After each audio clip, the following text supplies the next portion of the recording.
All right, so a very chill day. So for is this 3 days out now or 2 days out? It's the 25th. Yeah, so 2 days out from the Arnold. So no workout today, no, no full-on lift or anything, no cardio even. It's kind of just, yeah, shit, full-on rest day. I get some carbs to my across the table, which I have just about had enough of. So my morning weight this morning, guess what it was? It was a 228. So what that means is I'm right freaking there where I want to see. So after slamming a bunch of fluids, and actually really that's probably the main thing, slamming a bunch of fluids and then having that be cut off, basically about now, 10-ish, then from 10 till tomorrow at 1, well, 10 until tomorrow whenever I wake up, I'll end up just being able to see if I have to fluctuate anything. But I should be right on the money if I kind of keep going with a little bit of, what's the word? Water restriction. Because right now after drinking so much water over these last, like almost 12 hours, I'm just in water flushing mode. So going forward, once that water intake kind of chills out, I'm still in the flushing mode, so that extra water will kind of start to come off me.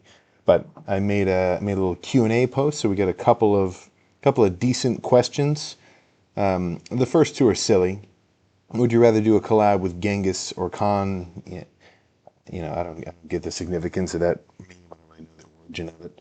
The second one is just 10 meows with an exclamation point at the end. So it must be a statement, not a question. But the first real question from Applesauce132, favorite milestones in your lifting career? I'd say, the first one that came to mind as soon as I read the question was just hitting 3-plate bench for a single. That was pretty freaking wild. Obviously, more recently, just getting up on the Arnold Pro stage and, winning my pro card at the Arnold Amateur, those were a little bit more significant. But it's, I don't know. Those are definitely the biggest ones. So like the first time you really see a bicep vein, or if you get an arm pump so pumped to the point that you can't actually touch your shoulders, because now your biceps and your triceps are so swollen you can't even reach that far. Those are pretty good as well. But it's kind of all inclusive. I wouldn't want to just pick one. Marcos Gonzalez, 6201. What is the best way to get a lot of protein as a beginner? And to that, I will say, and I get this question a lot, honestly, too much, to the point that it makes me kind of concerned about, like, how much has someone looked into the gym in general. There's a few questions here later that are the same thing, where it's like, okay, what's better, doing this or this? Whereas, if you knew about your calorie deficit and you tried counting your macros and everything, you'd kind of get a feel for it a little bit. The gym's definitely something where just from having a little video with somebody, listening to, even a damn freaking legend like an Arnold, well, just as much information as you can hear, you've got to implement it and learn and like adapt and actually gain your own experience. So I can sit on my computer trying to look up the best way to do everything, but if I never did it and tried it and saw what worked, well, then nothing would ever freaking happen. But the best way to get a lot of protein as a beginner, well, for one, are you eating any protein specifically, right? Like, do you have a big salad bowl full of ground beef already cooked in your fridge, ready to go at a moment's notice? If not, I'd recommend doing that. But if it's more of a time constraint situation, you're cooking meals, then I'd say bust out some shakes, man. A protein shake is solid. I don't care what anybody says about, like, this, that, or the other of... Actually, I guess nobody really even brings anything up about protein shakes now. Not as much as they used to. But yeah, protein shakes, totally solid. Keep a shaker with you. Throw in 2 scoops. If you're gonna, let's say you're a high school dude, you eat breakfast in the morning, maybe eat something at 7. You're not gonna eat lunch until noon. So that leaves that, 9:30, 10 time to be kind of a perfect spot to slam a shake. And then if you want to get a few more extra carbs, and throw in 2 packs of an instant oatmeal. And then by the time you kind of let it sit and like absorb the water, it's a thick shake, but it's still a pretty solid way to get your protein and calories in, because you can just drink it. So if you're really having a hard time getting food down, shakes are a good option. Edwin Valerio, yeah, this is, what's better, an aggressive cut or a long-term cut? for who? Like that's a big question. If I'm just gonna diet between off seasons, like let's say I'm doing a bulk, I want to just diet enough to get leaner and undo the fat gains that I put on from the bulk, and then bulk again.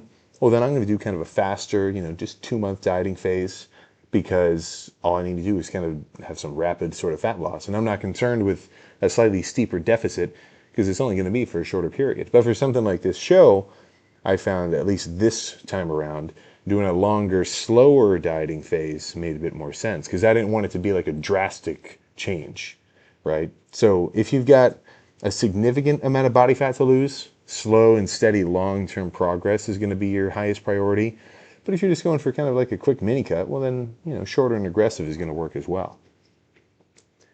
Pepster05, besides just having fun and getting a great physique, what would really satisfy you when it comes to the gym?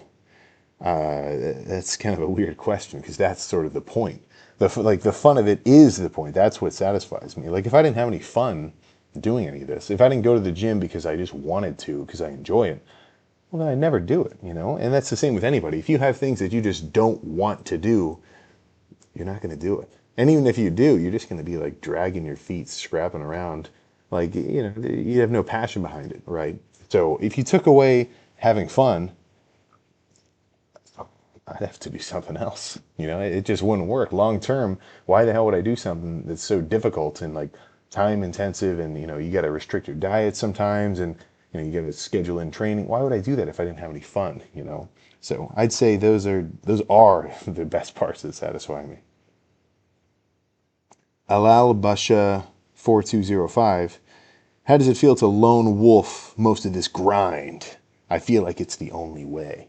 So that's just kind of like a cooler way to say, you know, this is your thing. This is for you to do. And I'd say it's not like a lone wolf grind because everybody out there is doing the same sort of thing. If I go back to the States, I'm going to lift like I do.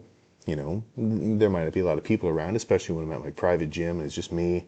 I'm doing my cardio in the basement or something. Like it's not a team effort. And if you're used to like a football weight room type of lifting situation, then going from like football weight training to personal, just you in the gym training, I mean, that's a pretty stark contrast of just energy in just like straight up hype. But the way I look at it is, I know everybody else is getting after it. I know no matter what I'm doing or when, there's someone else hitting a set just as hard. And that kind of just gets me excited, to know that it's this worldwide thing, even though in the moment it just feels like it might be just you. So I'd say try not to feel like that, right? Don't forget everybody else is kind of hustling as well. It's more like parallel play instead of an individual activity. It's not just you. Everybody else is doing the same thing as you, but just, on their own in their own way. Jordan BJ2FW, do you train abs? And if so, how often? Not really, not super often, but I have done a ton of ab training, especially when I was younger, doing gymnastics, basically every, not that years ago training is going to change how I look right now. But even like from diving in college and everything, like when it comes to your abs, you're flexing them all the time. Every time you do a rope push down and you're bending over to push the weight down, your abs are being worked. Every time you squat, they're such an important stabilizer in your day-to-day life that once they're developed to the point that you want them to be, well, then you're probably good. I'm not worried about losing my abs muscular size. So I guess the question would be more so, are your abs as developed as you want to be or as you want them to be? Because some guys are going to say, oh, well, it doesn't even matter. You don't even have to train them. They're just made in the kitchen. They get revealed when you get leaner, but that's not purely the case, because some guys get totally freaking peeled diced, but their abs are still kind of just lackluster because they haven't really worked them, So to that, I'd say I'd recommend some ab machines. Don't do too much of this. Don't do too many, like you're holding a 50-pound dumbbell, doing side bends, working on the side of your abs. I wouldn't really recommend a ton of that just because you're going to end up thickening your, what's the word? I was about to say adductor. I know that's not it. Thickening your obliques. And, as much as you want them to be there, I think you're going to get enough work just from doing straight down the middle stuff. So, like, every Planet Fitness has an ab machine. You can I mean, there's ones where I can't even do the stack. It's so freaking heavy. But just, weighted and treat them like any other muscle. But once they're where you want them, you're good. As long as you're doing like, a reasonable amount of compound lifts in your regular routine. Alizia True, Alizia True 7820. Is there any version of you that could beat current you in a fight? And then which version? Definitely peak bulk. Peak bulk Sam could probably beat me in a fight. Just from like a size perspective, because 230-pound Sam is much weaker and more fragile than 260-pound Sam.